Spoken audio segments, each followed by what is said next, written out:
ಇಲ್ಲಿಯವರೆಗೆ ಕಾವ್ಯಳ ನೆನಪುಗಳಲ್ಲಿ ಮುಳುಗಿದ್ದ ವಿರಾಟ್ ತನ್ನ ಫೋನಿನ ಸದ್ದಿನಿಂದ ಎಚ್ಚರಗೊಳ್ಳುತ್ತಾನೆ. ಅಪರಿಚಿತ ಸಂಖ್ಯೆಯನ್ನು ನೋಡಿ ತಕ್ಷಣ ಫೋನ್ ಎತ್ತಿ ಕಿವಿಗೆ ಇಟ್ಟುಕೊಂಡು ಹಲೋ ಎನ್ನುತ್ತಾನೆ. ವಿರಾಟ್ನ ಧ್ವನಿಯನ್ನು ಕೇಳಿದ ಕಾವ್ಯಳಿಗೆ ಸಮಾಧಾನವಾಗುತ್ತದೆ, ಬಹಳ ಸಮಾಧಾನವಾಗುತ್ತದೆ. ಅವಳ ಕಣ್ಣುಗಳಿಂದ ಕಣ್ಣೀರು ಹರಿಯಲು ಪ್ರಾರಂಭಿಸುತ್ತದೆ. ಏನನ್ನಾದರೂ ಹೇಳಲು ಬಯಸಿದ್ದಳು, ಆದರೆ ಧ್ವನಿ ಹೊರಡುತ್ತಿರಲಿಲ್ಲ. ವಿರಾಟ್ ಮತ್ತೆ ಹಲೋ ಎನ್ನುತ್ತಾನೆ. ಒಂದು ದೀರ್ಘವಾದ ಉಸಿರನ್ನು ತೆಗೆದುಕೊಂಡು ಕಾವ್ಯ ಏನನ್ನಾದರೂ ಹೇಳಲು ತನ್ನ ತುಟಿಗಳನ್ನು ಚಲಿಸುತ್ತಾಳೆ. ಮುಂದುವರಿದ ಭಾಗ. ಆದರೆ ಅವಳು ಏನನ್ನು ಹೇಳಲು ಹೊರಟ ತಕ್ಷಣ ಒಳಗಿನಿಂದ ಧ್ವನಿ ಬರುತ್ತದೆ. ಕಾವ್ಯ, ನೀನು ಏನು ಮಾಡುತ್ತಿದ್ದೀಯಾ? ನೀನು ವಿರಾಟ್ನೊಂದಿಗೆ ಮಾತನಾಡಲು ಸಾಧ್ಯವಿಲ್ಲ. ಆ ವ್ಯಕ್ತಿಗೆ ತಿಳಿದರೆ ಅವನು ನಿಜವಾಗಿಯೂ ವಿರಾಟ್ನನ್ನು ಕಳೆದುಕೊಳ್ಳುವ ಭಯ ಅವಳನ್ನು ಆಳವಾಗಿ ಅಲ್ಲಾಡಿಸುತ್ತದೆ. ಮತ್ತು ಅವಳು ಏನನ್ನೂ ಮಾತನಾಡದೆ ಫೋನ್ ಕಟ್ ಮಾಡುತ್ತಾಳೆ ಮತ್ತು ತನ್ನ ಮುಖವನ್ನು ತನ್ನ ಕೈಗಳಿಂದ ಮುಚ್ಚಿಕೊಂಡು ಜೋರಾಗಿ ಅಳಲು ಪ್ರಾರಂಭಿಸುತ್ತಾಳೆ. ಅವಳು ಎಷ್ಟು ಅಸಹಾಯಕಳಾಗಿದ್ದಾಳೆಂದರೆ ತನ್ನ ಪ್ರೀತಿಯ ವ್ಯಕ್ತಿಯೊಂದಿಗೆ ಮಾತನಾಡಲು ಸಹ ಸಾಧ್ಯವಾಗಲಿಲ್ಲ. ಅತ್ತ ವಿರಾಟ್ 2-3 ಬಾರಿ ಹಲೋ ಹಲೋ ಎನ್ನುತ್ತಾನೆ. ಆದರೆ ಅಷ್ಟರಲ್ಲಿ ಫೋನ್ ಕಟ್ ಆಗಿರುತ್ತದೆ. ಕಾವ್ಯಳ ನೆನಪಿನಲ್ಲಿ ಅವನು ಮೊದಲೇ ತೊಂದರೆಯಲ್ಲಿದ್ದನು. ಆದ್ದರಿಂದ ಅವನು ಹೆಚ್ಚು ಗಮನ ಕೊಡುವುದಿಲ್ಲ ಮತ್ತು ಮತ್ತೆ ಕಾವ್ಯಳ ಫೋಟೋವನ್ನು ತನ್ನ ಎದೆಗೆ ಅಪ್ಪಿಕೊಳ್ಳುತ್ತಾನೆ. ಅತ್ತ ಕಾವ್ಯ ಬಹಳ ಹೊತ್ತು ಅಳುತ್ತಾಳೆ ಮತ್ತು ಅಳುತ್ತಾ ಅವಳು ಅದೇ ನೆಲದ ಮೇಲೆ ಮಲಗಿಬಿಡುತ್ತಾಳೆ. ಇನ್ನೊಂದು ಕಡೆ ರಾಘವ್ ಸೋಫಾದ ಮೇಲೆ ಮಲಗಿದ್ದನು ಮತ್ತು ವರ್ಷ ಮತ್ತು ಸಿಯಾ ಮಂಚದ ಮೇಲೆ ಮಲಗಿದ್ದರು. ರಾಘವ್ಗೆ ಹೊಸದಾಗಿ ಕೆಲಸ ಸಿಕ್ಕಿದ್ದರಿಂದ ಅವನು ತುಂಬ ಸುಸ್ತಾಗಿದ್ದನು.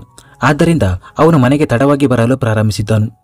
ಬಂದರೆ ಊಟ ಮಾಡಿ ಬೇಗನೆ ಮಲಗುತ್ತಿದ್ದನು. ಅವನ ಈ ನಡವಳಿಕೆ ವರ್ಷಾಳಿಗೆ ಇಷ್ಟವಾಗುತ್ತಿಲ್ಲ ಎಂದು ಅವನಿಗೆ ತಿಳಿದಿರಲಿಲ್ಲ ಮತ್ತು ಏಕೆ ಇಷ್ಟವಾಗುತ್ತಿಲ್ಲ ಎಂದು ಅವಳಿಗೆ ಅರ್ಥವಾಗುತ್ತಿರಲಿಲ್ಲ. ಅವರಿಬ್ಬರ ಮದುವೆಯಾದಾಗ ರಾಘವ್ ಬಹುತೇಕ ಇಡೀ ದಿನ ಅವಳ ಸುತ್ತಮುತ್ತಲೇ ಇರುತ್ತಿದ್ದನು. ಆ ಸಮಯದಲ್ಲಿ ವರ್ಷಾಗೆ ಅವನ ಅವಶ್ಯಕತೆ ಇತ್ತು ಮತ್ತು ಆ ಸಮಯದಲ್ಲಿ ಅವನಿಗೆ ಕೆಲಸವೂ ಇರಲಿಲ್ಲ. ಅವನು ಅವಳನ್ನು ನೋಡಿಕೊಳ್ಳುತ್ತಿದ್ದನು. ಸಿಯಾಳ ನೆಪದಲ್ಲಿ ಅವಳನ್ನು ತಿರುಗಾಡಲು ಕರೆದುಕೊಂಡು ಹೋಗುತ್ತಿದ್ದನು. ಯಾವಾಗಲೂ ಏನಾದರೊಂದು ಮಾತನಾಡುತ್ತಾ ವರ್ಷಳನ್ನು ನಗಿಸುತ್ತಿದ್ದನು. ಆದರೆ ಇಂದು ಆ ರಾಘವ್ ಎಲ್ಲಿಯೋ ಕಳೆದು ಹೋಗಿದ್ದನು. ತಾನು ಇಷ್ಟು ಬ್ಯುಸಿಯಾಗಿರುವುದು ವರ್ಷಾಳಿಗೆ ಇಷ್ಟವಾಗುತ್ತಿಲ್ಲ ಎಂದು ರಾಘವ್ಗೆ ಅಂದಾಜೇ ಇರಲಿಲ್ಲ ಮತ್ತು ವರ್ಷಾಳಿಗೂ ತಾನು ನಿಧಾನವಾಗಿ ರಾಘವನ ಅಭ್ಯಾಸಕ್ಕೆ ಒಳಗಾಗಿದ್ದೇನೆ ಎಂದು ತಿಳಿದಿರಲಿಲ್ಲ.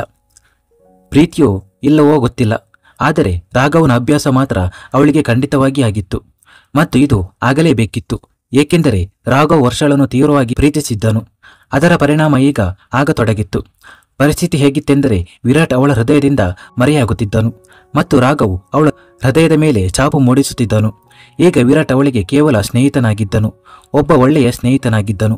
ಅವಳು ಆ ರಾಘವನನ್ನು ಮಿಸ್ ಮಾಡಿಕೊಳ್ಳುತ್ತಿದ್ದಳು ಮತ್ತು ಅದಕ್ಕಾಗಿಯೇ ಅವಳಿಗೆ ನಿದ್ರೆ ಬರುತ್ತಿರಲಿಲ್ಲ.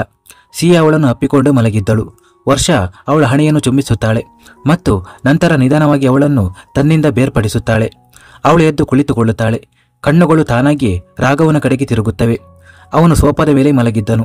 ಆದರೆ ಅವನನ್ನು ನೋಡಿದರೆ ಅವನು ಸೋಫಾದ ಮೇಲೆ ಆರಾಮವಾಗಿಲ್ಲ ಎಂದು ಸ್ಪಷ್ಟವಾಗಿ ತಿಳಿಯುತ್ತಿತ್ತು. ಒಂದು ಕ್ಷಣ ವರ್ಷಾಳ ಕಣ್ಣುಗಳು ಅವನ ಮುಖದ ಮೇಲೆ ನಿಲ್ಲುತ್ತವೆ. ಒಂದು ಕೈ ಕೆಳಗೆ ನೇತಾಡುತ್ತಿತ್ತು. ಬದುಕಿಯ ಅರ್ಧ ಭಾಗ ಅವನ ಮೇಲಿತ್ತು ಮತ್ತು ಅರ್ಧ ಭಾಗ ನೆಲವನ್ನು ಸ್ಪರ್ಶಿಸುತ್ತಿತ್ತು. ವರ್ಷ ಏಳುತ್ತಾಳೆ ಮತ್ತು ನಿಧಾನವಾಗಿ ಅವನ ಬಳಿ ಹೋಗುತ್ತಾಳೆ ಮತ್ತು ನಿಧಾನವಾಗಿ ಕೆಳಗೆ ನೇತಾಡುತ್ತಿದ್ದ ಅವನ ಕೈಯನ್ನು ಮೇಲಕ್ಕೆತ್ತುತ್ತಾಳೆ ಮತ್ತು ನಂತರ ಅವನಿಗೆ ಸರಿಯಾಗಿ ಹೊದಿಸುತ್ತಾಳೆ. ರಾಘವನ ಬಗ್ಗೆ ಅವಳ ಭಾವನೆಗಳು ಬದಲಾಗತೊಡಗಿದ್ದವು. ಆದರೆ ಅವಳಿಗೆ ಇದರ ಅರಿವಿರಲಿಲ್ಲ. ಇದರ ನಂತರ ಅವಳು ಕೋಣೆಯಲ್ಲಿದ್ದ ಕಿಟಕಿಯ ಬಳಿ ಹೋಗಿ ನಿಲ್ಲುತ್ತಾಳೆ. ಅವಳು ಮುಟ್ಟಿದ ತಕ್ಷಣ ಎದ್ದು ಕುಳಿತ ರಾಘವ್ ವರ್ಷ ತನ್ನನ್ನು ನೋಡಿಕೊಳ್ಳುತ್ತಿರುವುದನ್ನು ನೋಡುತ್ತಾನೆ. ಇದನ್ನು ನೋಡಿದ ತಕ್ಷಣ ಅವನ ತುಟಿಗಳ ಮೇಲೆ ನಗು ಮೂಡುತ್ತದೆ. ಅವನು ದುಃಖದಿಂದ ಕಿಟಕಿಯಿಂದ ಹೊರಗೆ ನೋಡುತ್ತಿದ್ದ ವರ್ಷಳ ಕಡೆಗೆ ನೋಡುತ್ತಾನೆ. ರಾಘವ್ ಯಾವಾಗ ಎದ್ದು ತನ್ನ ಬಳಿಗೆ ಬಂದು ನಿಂತನೆಂದು ಅವಳಿಗೆ ತಿಳಿಯಲೇ ಇಲ್ಲ. ಏನಾಯಿತು, ನಿಮ್ಮ ಆರೋಗ್ಯ ಸರಿಯಿಲ್ಲವೇ ಎಂದು ಅವನು ಕಾಳಜಿಯಿಂದ ಮಾತನಾಡುತ್ತಾನೆ. ರಾಘವನ ಧ್ವನಿಗೆ ಅವಳು ದಿಢೀರನ್ನೇ ಬೆಚ್ಚಿ ಬೀಳುತ್ತಾಳೆ. ಅವಳು ತನ್ನ ಮುಖವನ್ನು ತಿರುಗಿಸಿ ಅವನ ಕಡೆಗೆ ನೋಡುತ್ತಾಳೆ. ರಾಘವನನ್ನು ತನ್ನ ಬಳಿ ನೋಡಿ ಅವಳಿಗೆ ಸಂತೋಷವಾಗುತ್ತದೆ. ನಿಮಗೆ ನಿದ್ರೆ ಬರುತ್ತಿಲ್ಲವೇ? ರಾಘವ್ ಮತ್ತೆ ಹೇಳುತ್ತಾನೆ. ಇದರೊಂದಿಗೆ ವರ್ಷಾಳ ಕೋಪ ಅವನ ಮೇಲೆ ಮೇಲುಗೈ ಸಾಧಿಸುತ್ತದೆ ಮತ್ತು ಅವಳ ಕೋಪದಿಂದ ನಿಮಗೆ ಏನು ವ್ಯತ್ಯಾಸವಾಗುತ್ತದೆ? ನೀವು ನಿಮ್ಮ ಕೆಲಸ ಮಾಡಿ ಅಥವಾ ಮಲಗಿ. ಇಷ್ಟನ್ನು ಹೇಳಿ ಅವಳು ವೇಗವಾಗಿ ಅವನ ಪಕ್ಕದಿಂದ ಹಾದು ಹೋಗಿ ಬಾತ್ರೂಮ್ಗೆ ಹೋಗಿ ಜೋರಾಗಿ ಬಾಗಿಲು ಮುಚ್ಚಿಕೊಳ್ಳುತ್ತಾಳೆ. ತಾನೇ ಅರಿಯದಂತೆ ಅವಳು ಹೆಂಡತಿಯಂತೆ ಅವನ ಮೇಲೆ ಕೋಪಗೊಂಡಿದ್ದಳು. ಭಾವನೆಗಳ ಹೊಳೆಯಲ್ಲಿ ತೇಲಿ ಹೋಗಿ ತನ್ನ ಮೇಲೆ ನಿಯಂತ್ರಣ ತಪ್ಪಿ ತನ್ನ ಸಿಟ್ಟನ್ನು ಹೊರಹಾಕಿದಳು. ರಾಘವ್ ಆಶ್ಚರ್ಯದಿಂದ ಅವಳು ಹೋಗುವುದನ್ನು ನೋಡುತ್ತಾನೆ. ಇಂದು ಮೊದಲ ಬಾರಿಗೆ ಅವನು ವರ್ಷಳನ್ನು ಕೋಪದಲ್ಲಿ ನೋಡಿದ್ದನು. ಆದರೆ ಈ ಕೋಪದ ಹಿಂದೆ ಅಡಗಿದ್ದ ವರ್ಷಾಳ ಭಾವನೆಗಳನ್ನು ಅವನು ಅರ್ಥ ಮಾಡಿಕೊಳ್ಳಲೇ ಇಲ್ಲ. ವರ್ಷ ಬಾತ್ರೂಮ್ದ ಹೊರಗೆ ಬರುತ್ತಾಳೆ ಮತ್ತು ರಾಘವ್ ಕಡೆ ನೋಡದೆ ತನ್ನ ಜಾಗದಲ್ಲಿ ಹೋಗಿ ಮಲಗುತ್ತಾಳೆ. ರಾಘವ್ ಮನಸ್ಸಿನಲ್ಲಿ ನಾನು ಏನು ಮಾಡಿದೆ, ವಿಚಿತ್ರವಾಗಿದೆ ಎಂದು ಸ್ವಲ್ಪ ಹೊತ್ತಿನ ನಂತರ ಅವನು ಸಹ ಬಂದು ಸೋಫಾದ ಮೇಲೆ ಮಲಗುತ್ತಾನೆ. ನಿಧಾನವಾಗಿ ಇಬ್ಬರು ನಿದ್ರೆಯ ಮಡಿಲಿಗೆ ಜಾರುತ್ತಾರೆ. ಮಾರನೇ ಬೆಳಿಗ್ಗೆ ಇಂದೋರ್ನಲ್ಲಿ ಇಡೀ ರಾತ್ರಿ ಪ್ರಶಾಂತ್ ಮಲಗಲಿಲ್ಲ. ಅವನು ಎಷ್ಟು ಸಿಗರೇಟ್ ಪ್ಯಾಕೆಟ್ಗಳನ್ನು ಖಾಲಿ ಮಾಡಿದ್ದನೋ ಗೊತ್ತಿಲ್ಲ. ಕಣ್ಣಿನ ಕೆಳಗಿನ ಕಪ್ಪು ಕಲೆಗಳು ಸ್ಪಷ್ಟವಾಗಿ ಕಾಣುತ್ತಿದ್ದವು. ಬೆಳಿಗ್ಗೆ 5 ಗಂಟೆಯಾಗಿತ್ತು. ಇಡೀ ರಾತ್ರಿ ಅವನು ಗತಕಾಲದಲ್ಲಿ ಅಲೆದಾಡುತ್ತಿದ್ದನು. ಬೆಳಗಾಯಿತು ಮತ್ತು ಇದರೊಂದಿಗೆ ಅವನು ಗತಕಾಲದ ಹಾದಿಗಳಿಂದ ಹೊರಬಂದನು. ಎಲ್ಲವನ್ನೂ ಅವನು ತನ್ನೊಳಗೆಯೇ ಅಡಗಿಸಿಕೊಂಡನು. ಅವನು ಎದ್ದು ತನ್ನ ಜಾಗಿಂಗ್ ಸೂಟ್ ಧರಿಸಿದನು ಮತ್ತು ತನ್ನೊಳಗೆ ಉರಿಯುತ್ತಿರುವ ಬೆಂಕಿಯನ್ನು ಶಾಂತಗೊಳಿಸಲು ಮನೆಯಿಂದ ಹೊರಗೆ ಹೋದನು. ಸುಮಾರು 8 ಗಂಟೆಯ ಹೊತ್ತಿಗೆ ಅವನು ಹಿಂತಿರುಗುತ್ತಾನೆ. ಅಷ್ಟರಲ್ಲಿ ಶಕುಂತಲಾರವರು ಸಹ ಎದ್ದಿದ್ದರು. ಆದರೆ ಕಾವ್ಯಳ ಕೋಣೆಯಲ್ಲಿ ಯಾವುದೇ ಚಲನವಲನವಿರಲಿಲ್ಲ. ಶಕುಂತಲಾರವರು ಕಾವ್ಯಳ ಕೋಣೆಯ ಕಡೆಗೆ ಹೋಗುತ್ತಾರೆ. ಸ್ವಲ್ಪ ತೆರೆದಿದ್ದ ಬಾಗಿಲನ್ನು ಅವರು ಪೂರ್ತಿಯಾಗಿ ತೆರೆದು ಒಳಗೆ ಹೋಗುತ್ತಾರೆ. ಅದೇ ಸಮಯದಲ್ಲಿ ಪ್ರಶಾಂತ್ ಒಳಗೆ ಬರುತ್ತಾನೆ ಮತ್ತು ಅವನ ಕಣ್ಣುಗಳು ನೆಲದ ಮೇಲೆ ಮಲಗಿದ್ದ ಕಾವ್ಯಳ ಮೇಲೆ ಬೀಳುತ್ತವೆ. ಅವಳನ್ನು ನೆಲದ ಮೇಲೆ ನೋಡಿ ಶಕುಂತಲಾರವರು ಸಹ ಆಶ್ಚರ್ಯಚಕಿತರಾಗುತ್ತಾರೆ. ಪ್ರಶಾಂತ್ನ ಹೆಜ್ಜೆಗಳು ಸಹ ಅವರ ಕೋಣೆಯ ಕಡೆಗೆ ಸಾಗುತ್ತವೆ. ಇವಳಿಗೇನಾಯಿತು ಎಂದು ಅವನು ಯಾವುದೇ ಭಾವನೆ ಇಲ್ಲದೆ ಮಾತನಾಡುತ್ತಾನೆ. ಗೊತ್ತಿಲ್ಲ, ನಾನು ಈಗಷ್ಟೇ ಬಂದೆ. ಆಗ ಅವಳು ಇಲ್ಲಿದ್ದಳು. ಹೀಗೆ ಹೇಳುತ್ತಾ ಶಕುಂತಲಾರವರು ಕಾವ್ಯಳ ಕೆನ್ನೆಯನ್ನು ತಟ್ಟಿ, ಏಳು ಮಗುವೆ, ಕಾವ್ಯ ಏಳು ಎನ್ನುತ್ತಾರೆ. ಪ್ರಶಾಂತ್ ಒಂದು ಕ್ಷಣ ಕಾವ್ಯಳ ಕಡೆ ನೋಡುತ್ತಾನೆ ಮತ್ತು ನಂತರ ತನ್ನ ಕಣ್ಣುಗಳನ್ನು ತಿರುಗಿಸುತ್ತಾನೆ. ಕಾವ್ಯ ನಿಧಾನವಾಗಿ ಕಣ್ಣು ತೆರೆಯುತ್ತಾ, ನನ್ನನ್ನು ವಿರಾಟ್ನಿಂದ ದೂರ ಮಾಡಬೇಡಿ ತಾತ, ಅವನಿಲ್ಲದೆ ನಾನು ಸತ್ತು ಹೋಗುತ್ತೇನೆ ಎಂದು ಕನಸಿನಲ್ಲಿ ಗೊಣಗುತ್ತಾಳೆ. ಶಕುಂತಲಾ ಮತ್ತು ಪ್ರಶಾಂತಿಗೆ ಅವಳ ಗೊಣಗಾಟ ಸ್ಪಷ್ಟವಾಗಿ ಕೇಳಿಸುತ್ತದೆ. ಶಕುಂತಲಾರವರು ಮತ್ತೆ ಅವಳನ್ನು ಎಬ್ಬಿಸುತ್ತಾರೆ. ಕಾವ್ಯ ಎನ್ನುತ್ತಾರೆ. ಈ ಬಾರಿ ಕಾವ್ಯ ನಿದ್ರೆಯಿಂದ ಎದ್ದವಳಂತೆ ಅವಳು ದಿಢೀರನೆ ಕಣ್ಣು ತೆರೆಯುತ್ತಾಳೆ. ಅಲ್ಲಿ ಶಕುಂತಲಾ ಮತ್ತು ಪ್ರಶಾಂತ್ ಇಬ್ಬರನ್ನು ನೋಡಿ ತಕ್ಷಣ ಎದ್ದು ಕುಳಿತುಕೊಳ್ಳುತ್ತಾಳೆ. ನೀನು ಇಲ್ಲಿ ನೆಲದ ಮೇಲೆ ಏಕೆ ಮಲಗಿದ್ದೆ ಮಗುವೆ? ಏಳು, ಹೋಗೋಣ. ಅವರು ಅವಳನ್ನು ಎತ್ತಿ ಹಾಸಿಗೆಯ ಮೇಲೆ ಕೂರಿಸುತ್ತಾ, ಮಗುವೆ, ಇಷ್ಟು ಒತ್ತಡ ನಿನ್ನ ಮಗುವಿಗೆ ಒಳ್ಳೆಯದಲ್ಲ. ನಿನ್ನೊಂದಿಗೆ ತುಂಬ ಕೆಟ್ಟದ್ದೇನೋ ಆಗಿದೆ ಎಂದು ಗೊತ್ತಿದೆ. ಅದು ನಿನ್ನನ್ನು ಒಳಗಿನಿಂದಲೇ ಕಾಡುತ್ತಿದೆ. ನೀನು ಬಯಸಿದರೆ ನಮಗೆ ಹೇಳಬಹುದು. ಶಕುಂತಲಾರವರು ಬಹಳ ಆತ್ಮೀಯತೆಯಿಂದ ಮಾತನಾಡುತ್ತಾರೆ. ಕಾವ್ಯಳ ಮನಸ್ಸು ತುಂಬಿ ಬರುತ್ತದೆ. ಅವಳಿಗೆ ಹುಷಾರವರು ನೆನಪಾಗುತ್ತಾರೆ. ಅವಳ ಕಣ್ಣೀರು ಅವಳ ಕೆನ್ನೆಗಳ ಮೇಲೆ ಹರಿಯುತ್ತವೆ. ಯಾವುದೇ ಭಾವನೆ ಇಲ್ಲದೆ ಅಲ್ಲೇ ನಿಂತಿದ್ದ ಪ್ರಶಾಂತ್ನ ಕಣ್ಣುಗಳು ಕಾವ್ಯಳ ಕಣ್ಣೀರಿನ ಮೇಲೆ ಬೀಳುತ್ತವೆ. ಅದನ್ನು ನೋಡಿ ಅವನು ಸಿಟ್ಟಾಗುತ್ತಾನೆ. ಈ ಗಂಗಾ ಯಮುನ ಹರಿಸುವುದರಿಂದ ಏನಾದರೂ ಆಗುತ್ತದೆಯೇ? ಅವನು ಅವಳ ಮೇಲೆ ಕೂಗಾಡುವಂತೆ ಮಾತನಾಡುತ್ತಾನೆ. ಪ್ರಶಾಂತ್ ಎಂದು ಶಕುಂತಲಾರವರು ಅವನನ್ನು ಬೈಯುತ್ತಾರೆ. ಪರವಾಗಿಲ್ಲ ಮಗುವೆ, ನಿನಗೆ ಯಾವಾಗ ಸರಿ ಎನ್ನಿಸುತ್ತದೋ ಆಗ ಹೇಳು, ನಾನು ನಿನ್ನಗಾಗಿ ಏನಾದರೂ ತಿನ್ನಲು ತರುತ್ತೇನೆ. ಹೀಗೆ ಹೇಳುತ್ತಾ ಅವರು ಕೋಣೆಯಿಂದ ಹೊರಗೆ ಹೋಗಲು ಪ್ರಾರಂಭಿಸುತ್ತಾರೆ. ಈ ಹುಡುಗಿ ಏಕೆ ಏನನ್ನು ಹೇಳುತ್ತಿಲ್ಲ ಎಂದು ಪ್ರಶಾಂತ್ಗೆ ತುಂಬ ಕೋಪ ಬರುತ್ತಿತ್ತು. ಹೇಳದಿದ್ದರೆ ಬೇಡ ಎಂದು ಮನಸ್ಸಿನಲ್ಲಿಯೇ ಸಿಟ್ಟಿನಿಂದ ಹೇಳುತ್ತಾ ಅವನು ಸಹ ತನ್ನ ಹೆಜ್ಜೆಗಳನ್ನು ಹೊರಗೆ ಹಾಕುತ್ತಾನೆ. ನನ್ನ ಹೆಸರು ಕಾವ್ಯ, ಕಾವ್ಯ ವಿರಾಟ್ ಸೂರ್ಯವಂಶಿ ಎಂದು ಕಾವ್ಯಳ ಧ್ವನಿ ಇಬ್ಬರ ಕಿವಿಗೂ ಬೀಳುತ್ತದೆ. ಆಗ ಇಬ್ಬರ ಹೆಜ್ಜೆಗಳು ನಿಲ್ಲುತ್ತವೆ. ಇಬ್ಬರು ಒಟ್ಟಿಗೆ ತಿರುಗಿ ನೋಡುತ್ತಾರೆ. ನಾನು ವಿರಾಟ್ ಸೂರ್ಯವಂಶಿಯ ಪತ್ನಿ. ಅವಳು ಎದುರಿನ ಗೋಡೆಯ ಕಡೆಗೆ ನೋಡುತ್ತಾ ಹೇಳುತ್ತಿದ್ದಳು. ಈಗ ವಿರಾಟ್ ಸೂರ್ಯವಂಶಿಯನ್ನು ಯಾರೂ ತಾನೇ ತಿಳಿದಿಲ್ಲ. ಹೌದು, ಪ್ರಶಾಂತ್ ಎಂದಿಗೂ ಅವನನ್ನು ಭೇಟಿಯಾಗಿರಲಿಲ್ಲ ಎಂಬುದು ಬೇರೆ ವಿಷಯ. ಆದರೆ ವಿರಾಟ್ ಕೂಡ ವ್ಯಾಪಾರ ಜಗತ್ತಿನ ಪ್ರಸಿದ್ಧ ತಾರೆಯಾಗಿದ್ದನು ಮತ್ತು ಪ್ರಶಾಂತ್ ಕೂಡ. ಆದರೆ ಇಬ್ಬರು ಇಂದಿನವರೆಗೂ ಒಟ್ಟಿಗೆ ಕೆಲಸ ಮಾಡಿರಲಿಲ್ಲ. ವಿರಾಟ್ ಸೂರ್ಯವಂಶಿಯ ಪತ್ನಿ, ಅದು ಈ ಸ್ಥಿತಿಯಲ್ಲಿ ವಿಚಿತ್ರವಾಗಿದೆ. ಪ್ರಶಾಂತ್ ಮನಸ್ಸಿನಲ್ಲಿಯೇ ಹೇಳಿಕೊಳ್ಳುತ್ತಾನೆ. ಕಾವ್ಯ ಮುಂದೆ ಮಾತನಾಡುತ್ತಾ, ಪತ್ನಿಯಾಗಬೇಕಿದ್ದವಳು ಅವನ ತಮ್ಮನಿಗೆ. ಆದರೆ ಅವನು ನನ್ನನ್ನು ಮದುವೆ ಮಂಟಪದಲ್ಲಿ ಬಿಟ್ಟು ಹೋದನು ಮತ್ತು ಎಲ್ಲರೂ ಸೇರಿ ನಮ್ಮಿಬ್ಬರಿಗೂ ಮದುವೆ ಮಾಡಿಸಿದರು. ಕಾವ್ಯ ಕೇವಲ ಗೋಡೆಯ ಕಡೆಗೆ ನೋಡುತ್ತಾ ಮಾತನಾಡುತ್ತಿದ್ದಳು ಮತ್ತು ಮಾತನಾಡುತ್ತಿರುವಾಗ ಅವಳ ಕಣ್ಣುಗಳಿಂದ ನಿರಂತರವಾಗಿ ಕಣ್ಣೀರು ಹರಿಯುತ್ತಿತ್ತು. ಪ್ರಶಾಂತ್ ಮತ್ತು ಶಕುಂತಲಾ ಇಬ್ಬರು ಅವಳ ಮಾತನ್ನು ಗಮನವಿಟ್ಟು ಕೇಳುತ್ತಿದ್ದರು. ಇದರ ನಂತರ ಕಾವ್ಯ ನಿಧಾನವಾಗಿ ಅವರಿಗೆ ಎಲ್ಲ ಸತ್ಯವನ್ನು ಹೇಳುತ್ತಾಳೆ. ವಿರಾಟ್ ತನ್ನ ಮೇಲೆ ಕೋಪ ಮಾಡಿಕೊಳ್ಳುವುದು, ತನ್ನನ್ನು ಹೆಂಡತಿ ಎಂದು ಒಪ್ಪಿಕೊಳ್ಳದಿರುವುದು, ಆದರೆ ಕೋಪದಲ್ಲಿಯೂ ಪೂರ್ತಿ ಬೆಂಬಲ ನೀಡುವುದು. ನಿಧಾನವಾಗಿ ಅವಳು ವಿರಾಟ್ನನ್ನು ಪ್ರೀತಿಸಲು ಪ್ರಾರಂಭಿಸಿದಳು ಮತ್ತು ತನ್ನ ಪ್ರೀತಿಯಿಂದ ವಿರಾಟ್ಗೂ ಸಹ ತನ್ನ ಪ್ರೀತಿಯ ಬಣ್ಣವನ್ನೇ ಕೊಟ್ಟಳು. ಇದೆಲ್ಲವನ್ನು ಹೇಳುವಾಗ ಅವಳ ತುಟಿಗಳ ಮೇಲೆ ನಗು ಅರಳುತ್ತದೆ. ಆ ಕ್ಷಣಗಳನ್ನು ಅವಳು ಜೀವಿಸುತ್ತಿರುವಂತೆ ಎಲ್ಲವೂ ಚೆನ್ನಾಗಿ ನಡೆಯುತ್ತಿತ್ತು. ನಾವು ನಮ್ಮದೇ ಲೋಕದಲ್ಲಿ ಬಹಳ ಸಂತೋಷವಾಗಿದ್ದೆವು. ಆದರೆ ನನ್ನ ಮಡಿಲಿಗೆ ಬಂದ ಸಂತೋಷ ಕೇವಲ ಕೆಲವೇ ದಿನಗಳದ್ದು ಎಂದು ನನಗೆ ತಿಳಿದಿರಲಿಲ್ಲ. ಹೀಗೆ ಹೇಳುತ್ತಾ ಅವಳ ಗಂಟಲು ಕಟ್ಟಿಕೊಳ್ಳುತ್ತದೆ. ಶಕುಂತಲಾರವರು ಅವಳ ಹೆಗಲ ಮೇಲೆ ಕೈಯಿಟ್ಟು, ನೀನು ಈ ಪರಿಸ್ಥಿತಿಗೆ ತಲುಪುವಂತೆ ಅಂತಹದ್ದೇನಾಯಿತು ಮತ್ತು ನಿನ್ನ ಗಂಡ ಎಲ್ಲಿದ್ದಾನೆ ಎಂದು ಕೇಳುತ್ತಾರೆ. ಕಾವ್ಯಳ ಕಣ್ಣ ಮುಂದೆ ಭೂಪೇಂದ್ರರ ಮುಖ ತಿರುಗಾಡುತ್ತದೆ. ನಾನು ಯಾರನ್ನು ದೇವರನ್ನು ತಿಳಿದಿದ್ದೇನೋ ಅವನು ನಿಜವಾಗಿ ನನ್ನೆಲ್ಲ ಸಂತೋಷವನ್ನು ನುಂಗಿ ಹಾಕಿದ ರಾಕ್ಷಸ ಎಂದು ನನಗೆ ತಿಳಿದಿರಲಿಲ್ಲ ಎಂದು ಹೇಳುತ್ತಾಳೆ. ಪ್ರಶಾಂತ್ನ ಹಣೆಯ ಮೇಲೆ ಸುಕ್ಕುಗಳು ಮೂಡುತ್ತವೆ.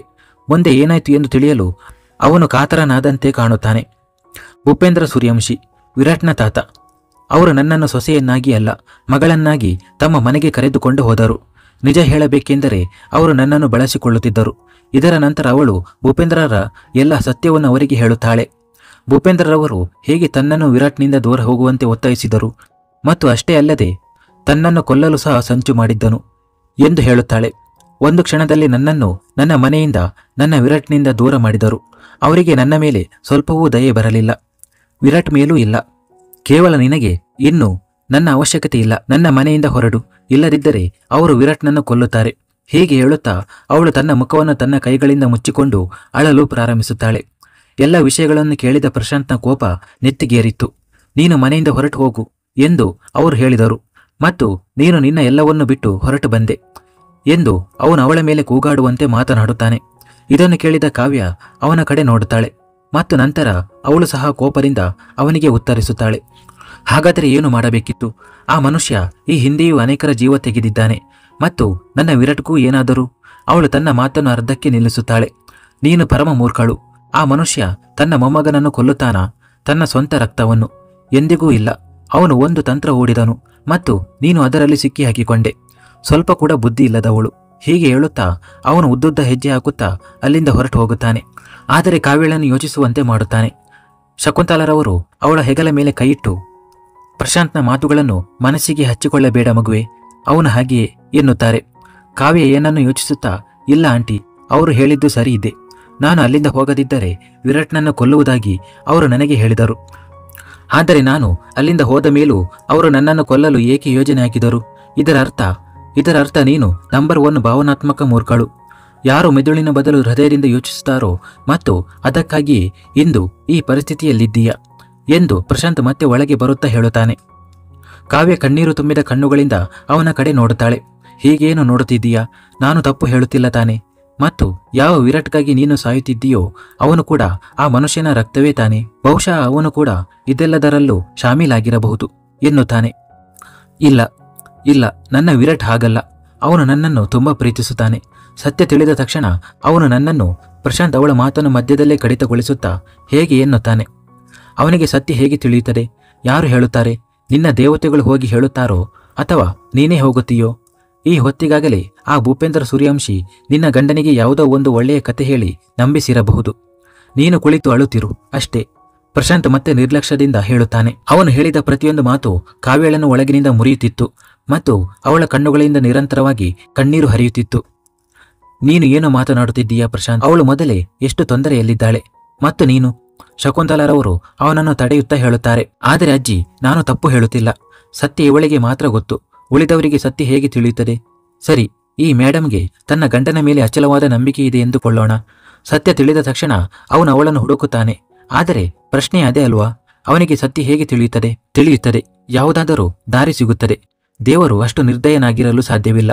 ನನಗೆ ನನ್ನ ಪ್ರೀತಿಯ ಮೇಲೆ, ನನ್ನ ವಿರಾಟ್ ಮೇಲೆ ಪೂರ್ಣ ನಂಬಿಕೆ ಇದೆ. ಅವನು ನನ್ನ ನಂಬಿಕೆಯನ್ನು ಮುರಿಯಲು ಬಿಡುವುದಿಲ್ಲ. ಈ ಬಾರಿ ಭೂಪೇಂದ್ರ ಸೂರ್ಯವಂಶಿಯ ಸೋಲಾಗುತ್ತದೆ ಮತ್ತು ನನ್ನ ನಂಬಿಕೆಯ ಗೆಲುವಾಗುತ್ತದೆ ಎಂದು ಕಾವ್ಯ ಪೂರ್ಣ ವಿಶ್ವಾಸದಿಂದ ಹೇಳುತ್ತಾಳೆ. ಹೀಗೆ ಹೇಳುವಾಗ ಪ್ರಶಾಂತ್ಗೆ ಅವಳ ಕಣ್ಣುಗಳಲ್ಲಿ ಒಂದು ಹುಚ್ಚುತನ ಕಾಣಿಸುತ್ತದೆ. ಅವನು ಕಾವ್ಯಳ ಕಡೆಗೆ ನೋಡುತ್ತಾ, ನಿನ್ನ ನಂಬಿಕೆ ಮುರಿಯಬಾರದು, ನಿನ್ನ ಈ ನಿರೀಕ್ಷೆ ಮುರಿಯಬಾರದು ಎಂದು ನಾನು ಸಹ ಬಯಸುತ್ತೇನೆ. ನಿನ್ನ ನಂಬಿಕೆಗೆ ಗೆಲುವು ಸಿಗಲಿ ಎಂದು ಹಾರೈಸುತ್ತೇನೆ. ಏಕೆಂದರೆ ಈ 2 ವಿಷಯಗಳು ಮುರಿದಾಗ ತುಂಬಾ ನೋವಾಗುತ್ತದೆ. ಇಷ್ಟನ್ನು ಹೇಳಿ ಅವನು ಅಲ್ಲಿಂದ ಹೊರಟು ಹೋಗುತ್ತಾನೆ. ಶಕುಂತಲಾರವರಿಗೆ ಅವನು ಹಾಗೆ ಏಕೆ ಹೇಳಿ ಹೋದನೆಂದು ಅರ್ಥವಾಗುತ್ತದೆ. ನನ್ನ ಮಗು ಎಂದು ಅವರು ಮನಸ್ಸಿನಲ್ಲಿ ಹೇಳಿಕೊಳ್ಳುತ್ತಾರೆ. ಕಾವ್ಯ ತನ್ನ ತಲೆಯನ್ನು ಹಿಡಿದುಕೊಂಡು ಅದೇ ಹಾಸಿಗೆಯ ಮೇಲೆ ಕುಳಿತುಕೊಳ್ಳುತ್ತಾಳೆ.